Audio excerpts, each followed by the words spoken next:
પરબ્રહ્મ પૂર્ણ પુરુષોત્તમ કોટિક કલાનિધિ શ્રી રાસેશ પ્રભુ અખિલ ભૂમંડલાચાર્ય વર્ય શ્રી વલ્લભ કુલભૂષણ શ્રી ગુસાઈજીના પંચમ કુમાર શ્રી રઘુનાથજીના લાલ શ્રી ગોપાલલાલ તથા તેમના કુળદીપક શ્રી ગોપેન્દ્રલાલ તથા તેમના કુળરત્નમણી શ્રી જમનીશ મહાપ્રભુજીના અનિન અને અટંકા ભક્તોના ગુણચરિત્રવાળું પુસ્તક શ્રી ગુણમાલ ભક્તમાલ મને વાંચવાની અને રસપાન કરાવવાની આજ્ઞા આપશો જી. લાલ કી જય શ્રી ગોપેન્દ્ર લાલ કી જય શ્રી જમનીશ મહાપ્રભુ કી જય શ્રી લાલજી મહારાજ કી જય શ્રી યમુના મહારાની કી જય પંચ ભગવદીય કી જય. વૈષ્ણવ છે 89માં જીવનદાસ છીપા. પહેલાં સાંખી આપી છે તો હું એ સાંખી જ લઉં છું. એ હા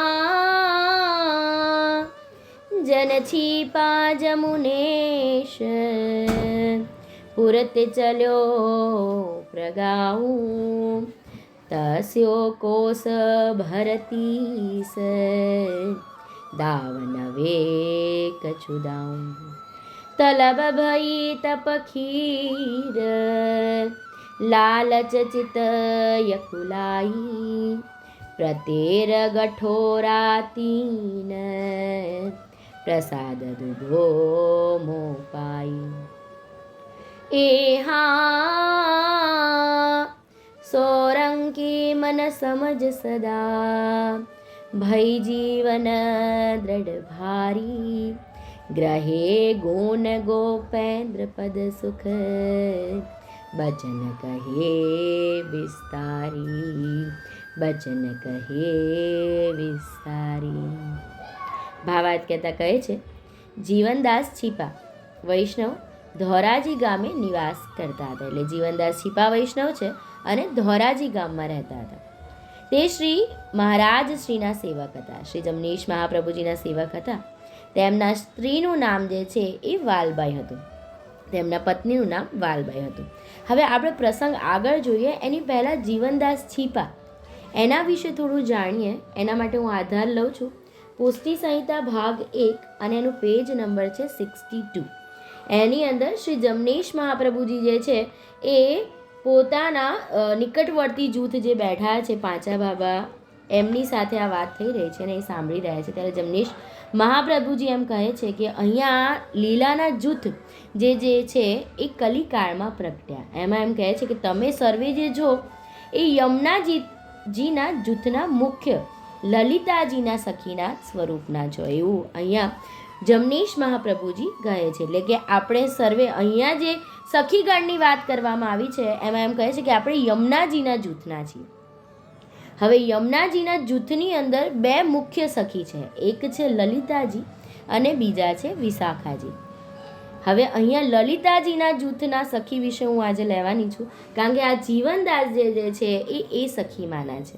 તો પહેલાં તો ભાવ જોઈએ એનો. તો યમુનાજીના મુખ્ય સખી જૂથના જે છે એ લલિતાજી છે અને તે પરમ ચતુર છે. એટલે લલિતાજી કેવા છે? પરમ ચતુર છે. ચતુર છે બહુ જ. પ્રભુની સેવામાં સૌથી આગળ એમ કહેવાય એવા ચતુર છે અને જુગલ સ્વરૂપના સ્નેહને અંતરમાં સમજે છે. એટલે કે જુગલ સ્વરૂપ જ્યાં સ્વામિનીજી અને સ્વામી ઠાકર અને ઠકરાણી જે વિરાજે છે તેમનો જે સ્નેહ છે પરસ્પરનો એ સ્નેહને પોતે હૃદયથી સમજે છે અને એને માણે પણ છે. અને તેઓ શું સેવા કરે છે? તો અહીંયા કહે છે કે લલિતાજી જે છે એમની મુખ્ય સેવા જે છે એ સુંદર બીડીની સેવા કરે છે. એટલે બીડી જે પાનના કાથા અને ચૂનો લગાવીને આપણે બનાવીએ કે પાન આમ બીડી મુખમાં પ્રભુજી મૂકે અને હોઠ કેવા થઈ જાય એના રસથી લાલ લાલ થઈ જાય એવા સુંદર બીડી જે છે એ આ લલિતાજી સિદ્ધ કરે છે અને પ્રિયા અને પ્રીતમ બંનેને આરોગ આવે છે. એટલે કે આવા સુંદર બીડાની સેવા આ લલિતાજી કરે છે અને પ્રીતમ અને પ્રિયા બંનેને આરોગ આવે છે. આવી સુંદર સેવા છે અને એની સાથે સાથે એમની રસભરી માધુરી વાણીનું ગાન સાંભળી જુગલ સ્વરૂપ અતિ પ્રસન્ન થઈ જાય છે. એટલે કે એની સાથે સાથે પ્રભુજી માટે એ કીર્તન ગાનની પણ સેવા કરે છે. અને એમની વાણી પણ કેવી છે, એટલી મધુરી છે કે એ વાણીનું ગાન સાંભળતા જ આ જુગલ સ્વરૂપ જે છે એ અતિ પ્રસન્ન થઈ જાય છે. હવે અહીંયા એમની જોડે, એટલે કે એમ કહેવાય ને કે મેઇન સિંગર ને પાછળ કોરસ, તો એવી રીતે એમના સખી, આ લલિતાજી જે છે એમના જૂથમાં 8 સખીજી છે. એમાં પહેલા 4 સખીનું આપણે આજે વર્ણન લઈશું. કે પહેલા જે સખી જે છે એ છે રત્નપ્રભા.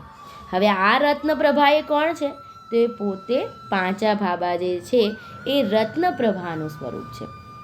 બીજા જે છે એ રતિકળા, અને જે આ રતિકળા છે એ છે જીવનદાસ છીપા, જેનો પ્રસંગ આજે આપણે લઈ રહ્યા છીએ. મતલબ પાંચા ભાભાના સંગી ત્યાં ગૌલોકની અંદર એ રત્નપ્રભા અને રતિકળા એ બંને સાથે, અને અહીંયા પણ એ પાંચા ભાભાના સંગી છે. એની સાથે આવે છે સુભાની. હવે એમના ત્રીજા સંગી આ સુભાની જે છે ને એ સ્વરૂપ છે ડોસાભાઈ, કે જીવનદાસના દ્વારા જેને શું મળે છે? પ્રભુજીનું શરણદાન મળે છે આ કલિકાળની અંદર. એવા ડોસાભાઈ જે છે એ ગૌલોકમાં સુભાની સ્વરૂપના છે અને એમના સંગી છે. અને ચોથા જે છે એ છે કલહંસી. કલહંસી એટલે ડોસાભાઈના પત્ની જે છે ધનાબાઈ. ધનાબાઈ એ કલહંસીનું સ્વરૂપ છે કે જેમને પહેલેથી પિતાને ત્યાંથી જ એ ધર્મનું દાન મળેલું છે. આવી રીતે આ 4નો સંગમ પ્રભુ અહીંયા કરાવે છે કલિકાળની અંદર, કે જે ત્યાં આગળ પણ એ ગૌલોકની અંદર પણ પ્રભુની સેવા કરતા હતા. અને કેવી સેવા કરતા હતા?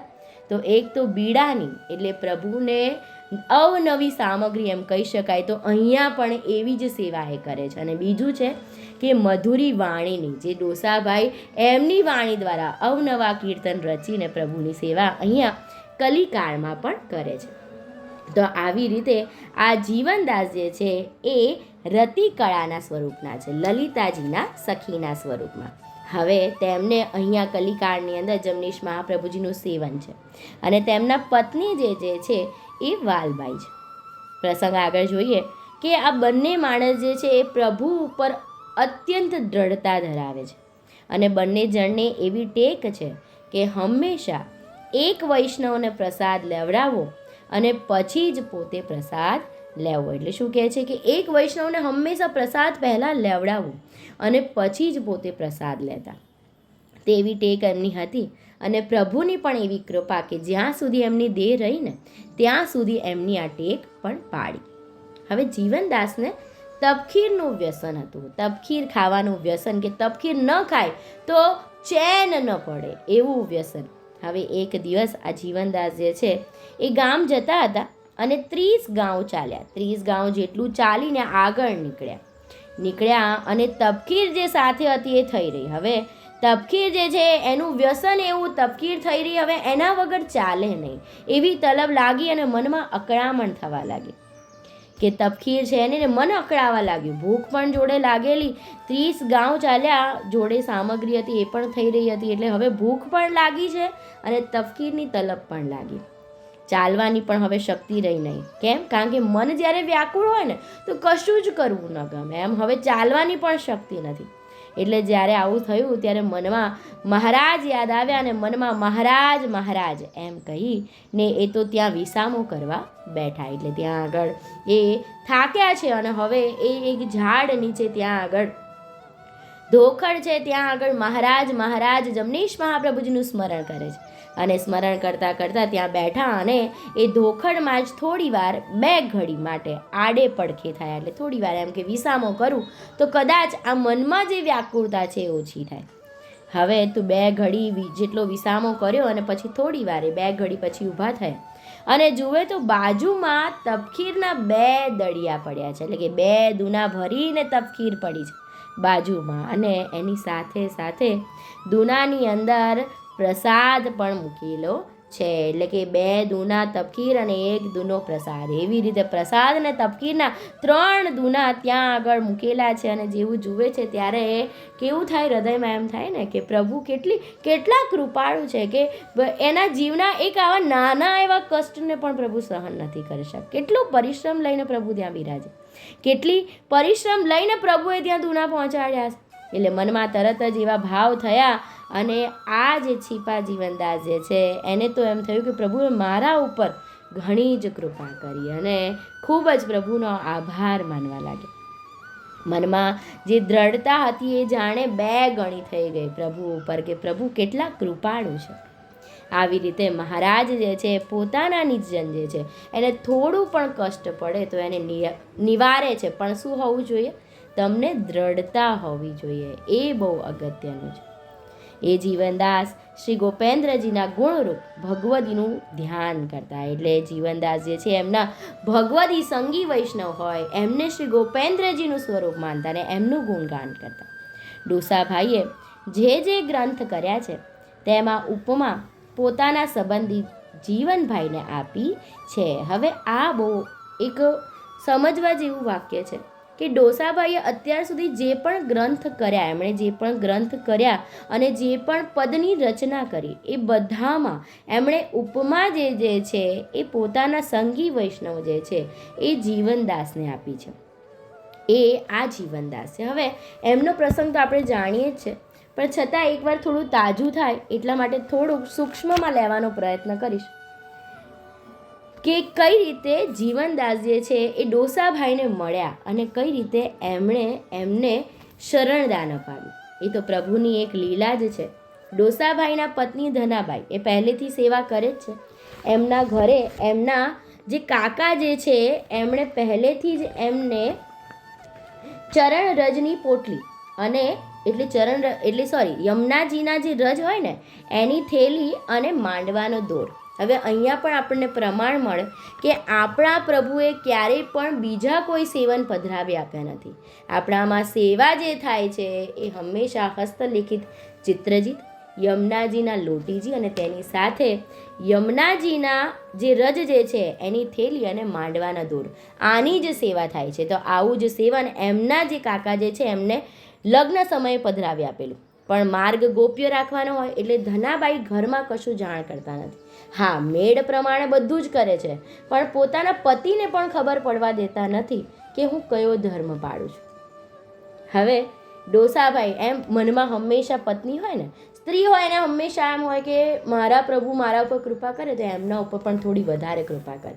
તો અહીંયા ધનાબાઈ પણ પ્રભુને એવી વિનંતી કરે છે અને એ વિનંતી સાંભળીને જ એક વખત ડોસાભાઈ જે છે એ હિંગનો વેપાર કરવા જતા હોય છે તો ત્યાં રસ્તામાં એમને જીવનદાસ મળે છે.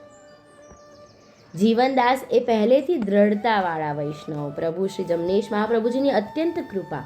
આ પ્રસંગની અંદર અમુક પ્રસંગ તો બહુ લાંબો છે, પણ અમુક વાક્ય જે છે ને એ હું અહીંયા લેવાનો પ્રયત્ન કરીશ કે જેના દ્વારા આપણને ખ્યાલ આવે કે એમનામાં કેટલી દ્રઢતા છે અને આપણે આપણા ભગવદીને કઈ રીતે ઓળખી શકીએ અને ભગવદીએ કઈ રીતે એનું વર્તન કરવું. આ બંને આપણને આમાંથી શીખવા મળે છે. હવે જીવનદાસને મળ્યા એટલે ડોસાભાઈ એમ પૂછે છે કે તમે ક્યાં જાઓ છો અને તેના પ્રસંગની થોડી વાત કરો તો સારું. આવું એમને કહે છે એટલે ડોસાભાઈની વાત સાંભળીને જીવનદાસના મનમાં એમ થાય છે કે આ ભાઈને તો હું ઓળખતો જ નથી, એટલે પહેલાં તો પૂછે કે તમે તમારો પરિચય આપો તો હું તમને કહું કે આગળ શું કહી શકાય. એ વગર તો હું તમારી સાથે વાત પણ ન કરી શકું. એટલે જીવનદાસને ડોસાભાઈ કહે છે કે હું તો લુહાણો વૈષ્ણવ છું ને હિંગનો વેપાર કરું છું અને અમે 2 માણસ છીએ અને તમે ધર્મ પાળો છો તો મને એમાં થોડો રસ છે, તો મને એના વિશે કંઈક જણાવો. ડોસાભાઈની વાત સાંભળીને જીવનદાસ મનમાં વિચારે છે. શું કહે છે કે આને વૈષ્ણવના ધર્મમાં પ્રીતિ લાગે છે. એટલે કોઈ જાણવાનો પ્રયત્ન કરે તમારી પાસે તો તમારે પહેલાં તો એની વાણી ઉપરથી એવું જાણવું કે ખરેખર એને ધર્મમાં રસ છે કે માત્ર પૂછવા ખાતર પૂછે છે.